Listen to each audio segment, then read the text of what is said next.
হোমিওপ্যাথিতে case taking একটা important বিষয়, আমরা জানি, চিকিৎসক মাত্রই জানি। এই কেস টেকিং করার যে মৌলিক বিষয়গুলো আছে সেগুলো আমাদের পুরোধা যারা ছিলেন, হ্যারিম্যান থেকে শুরু করে জর্জ ভিথুলকাস পর্যন্ত, তারা কে কিভাবে এই কেস টেকিং এর ব্যাপারে আহ, কোন বিষয়গুলোর উপর জোর দিতেন সেগুলো নিয়ে আজকে আলোচনা করব খুব সংক্ষেপে। ক্লাসিক্যাল প্লাস অনলাইন হোমিওপ্যাথি সফটওয়্যারটির সাহায্যে এই বিষয়টি খুব সহজেই আমরা রিভিউ করতে পারবো। যেমন এখানে লগ ইন করার পর এই যে থেরাপিউটিক যে পার্টটা আছে, আমি একটু জুম করার চেষ্টা করি। এই থেরাপিউটিক পার্টে এখানে ক্লিক করতে হবে বা টাচ করতে হবে। করার পরে আমরা এখানে থেরাপিউটিকের একটা আমরা চ্যাপ্টার নতুন যোগ করেছি। এখানে প্রথমে আছে কেস টেকিং সম্পর্কে, কেস টেকিং এর টেকনিক সম্পর্কে। এখানে ক্লিক করলে এই রিলেটেড দুটি বিষয় দেওয়া আছে, এখানে দেখা যাবে। একটা হচ্ছে যে একটা স্যাম্পল ফরম্যাট দেওয়া আছে কেস টেকিং এর, আর কৌশল কি কি ছিল, মনীষীরা কি বলেছেন কিভাবে নিতে হবে সেটা এখানে আছে। তো এখানে ক্লিক করলাম।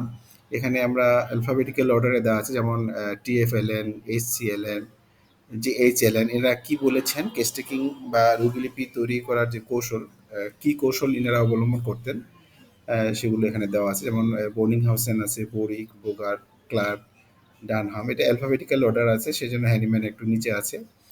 হ্যারিম্যান কিভাবে কেস টেকিং করতে বলতেন বা নিজে করতেন, হেরিং কিভাবে করতেন এইভাবে। এবং এখানে কিছু হালেরও হোমিওপ্যাথ আছেন, যেমন কাঞ্জিলাল কি বলতেন, LM খান কি বলতেন, লিপ্পে, NM চৌধুরী, ন্যাশ, পাঠক, ভিতুলকার, এইভাবে দেওয়া আছে। তো আমরা যদি এখানে বোগারের ইয়াটা দেখি, বোগার কিভাবে কেস টেকিং কোন বিষয়গুলোর উপর জোর দিতেন, সেটা এখানে টাচ করলে পাবো দেখতে। এখানে কেস টেকিং তৈরির যে কৌশলগুলো, বোগার যে কৌশলটা অবলম্বন করতেন সেটা এখানে দেওয়া আছে। যেমন বোগার প্যাথোলজিক্যাল জেনারেলস এবং ওষুধের জিনিয়াস, এই দুটি বিষয়কে প্রাধান্য দিতেন। রোগীলিপি থেকে এই দুটো বিষয় খুঁজে বের করতেন। খোঁজার পর তাহলে এইটি সিমিলিমামের ক্ষেত্রে হেল্প করতো। অর্থাৎ তিনি প্যাথোলজি এবং লক্ষণের সমন্বয় এই দুটো করে কেস টেকিংয়ের একটা সিস্টেম উনি ডেভেলপ করেছেন। আর এখানে কয়েকটা বিষয় উনি বলেছেন, হাইলাইট করেছেন, যেমন কেসের জিনিয়াস বা মূল সুরটা ধরতে হবে।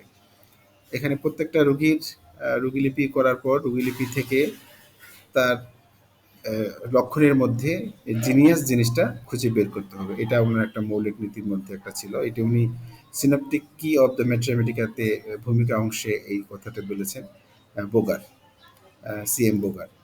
আর এছাড়া প্যাথোলজিক্যাল জেনারেলস এর উপর জোর দিতেন কেস টেকিং থেকে লক্ষণ বাছাই করার জন্য, মূল্যায়ন করার জন্য। এক্ষেত্রে উনি CM বোগার বলেছেন যে রোগীর সাধারণ প্যাথোলজিক্যাল প্রবণতাগুলো খেয়াল করতে হবে, যেমন শরীরের কোন পাশ আক্রান্ত হয়েছে, ডান নাকি বাম, স্রাবের ধরন কেমন, এবং আবহাওয়া বা তাপমাত্রার প্রতি রোগীর প্রতিক্রিয়া কি, এগুলোকে প্যাথোলজিক্যাল জেনারেলস বলেছেন CM বোগার। এইগুলো এই বিষয়গুলোকে রোগী লিপি থেকে আমরা আন্ডারলাইন করব বা এগুলো ওষুধ নির্বাচনের জন্য বিবেচনায় নেব। এছাড়াও তিনি আরেকটি বিষয়ের উপর গুরুত্ব দিয়েছেন বেশি রোগীলিপি থেকে নেওয়ার জন্য, সেটা হচ্ছে টাইম মডালিটি। সময়, মানে কোন সময়টায় যে রোগী যে এসছে তার রোগের বৃদ্ধিটা কোন সময়টা হয় বা কমে বা বাড়ে কোন সময়টায়, সেটা অর্থাৎ টাইম মডালিটিসটা, হ্রাস বৃদ্ধিটা উনি এটাকে গুরুত্ব দিয়েছেন। এটা কেস টেকিং থেকে নিতে হবে ওষুধ নির্বাচনের জন্য। এরপরে লক্ষণের ধারাবাহিক ইতিহাস নেওয়ার উপরেও উনি জোর দিয়েছেন। এখানে আমরা জানি যে মাইজমেটিক বিষয়টা এখান থেকে আমরা আজ করতে পারবো।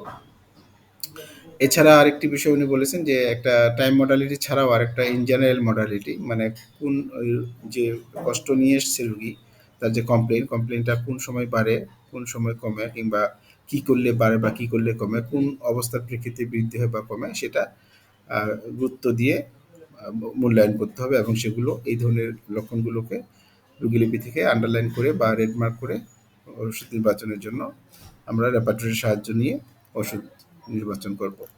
এইভাবে এই সফটওয়্যারটির সাহায্যে এখানে প্রায় যারা পাইনিয়র ছিলেন হোমিওপ্যাথির, সবারই এখানে কৌশলগুলো দেওয়া আছে, যেখান থেকে খুব সহজে আমরা অবসর সময়ে বা যে কোনো সময় এটা পড়ে নিতে পারবো যে কে কি বলেছেন। যেমন কাঞ্জিলাল কি বলেছেন, এখানে ক্লিক করলে কাঞ্জিলালের উনি কোন কোন বিষয়গুলোর প্রতি হাইলাইট করেছেন, এটা কিন্তু রেফারেন্স দেওয়া আছে প্রত্যেকটা পয়েন্টের ক্ষেত্রে, যে কোন বিষয়গুলোতে জোর দিতে হবে। রোগীলিপি থেকে তো সবগুলো লক্ষণ নিব না ওষুধ নির্বাচনের জন্য, শুধুমাত্র যেগুলো নিতে হবে সেগুলোর একটা ফর্মুলা দিয়েছেন এনারা, যে এইগুলো নিয়ে আমরা ওষুধ নির্বাচন করতে পারবো।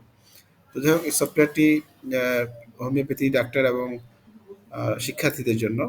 আর ডাক্তারের পরামর্শ ছাড়া ওষুধ সেবন করা উচিত না।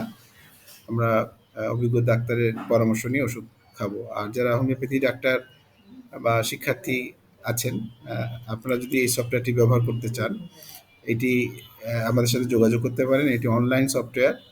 আমাদের এটা হোয়াটসঅ্যাপ নাম্বার 01716191211, এই নাম্বারে যোগাযোগ করলে আমরা সফটওয়্যার সম্পর্কে বিস্তারিত জানাতে পারবো। আর সফটওয়্যারটি একটি অ্যানুয়াল চার্জ আছে 800 টাকা, 800 টাকা 1 বছর মেয়াদের জন্য। মেয়াদ শেষে আবার রিনিউ করার অপশন আছে। এটি মোবাইলে বা ল্যাপটপে বা কম্পিউটারে ডাটা কানেক্ট করে ব্যবহার করতে হয়। ব্যবহারবিধি খুবই সহজ। আমরা একটা ইউজার আইডি এবং পাসওয়ার্ড দিব। এটা দিয়ে গুগলে যেয়ে গুগল ক্রোম বা যে কোনো ব্রাউজার ব্যবহার করে লগ ইন করে ইউজ করতে হবে। ডাউনলোড করার দরকার নেই। যে কোনো ডিভাইস ব্যবহার করা যাবে। একসাথে দুইটা ডিভাইস চলবে না। একটাকে লগ আউট করে আরেকটাতে লগ ইন করা যাবে। তবে একটা আইডি দিয়ে যে কোনো ডিভাইসে, সে কম্পিউটার হোক, মোবাইল হোক, ল্যাপটপ হোক, ট্যাব হোক, সেখানে ব্যবহার করতে পারবে, যদি একটা লগ আউট করে আরেকটা ডিভাইসে ব্যবহার করতে চায়। সফটওয়্যারটি সম্পর্কে আপনাদের কারো কোনো প্রশ্ন থাকলে আমাদের কাছে এই নাম্বারে যোগাযোগ করতে পারেন। আজকে এ পর্যন্তই। ভালো থাকবেন। আসসালামু আলাইকুম।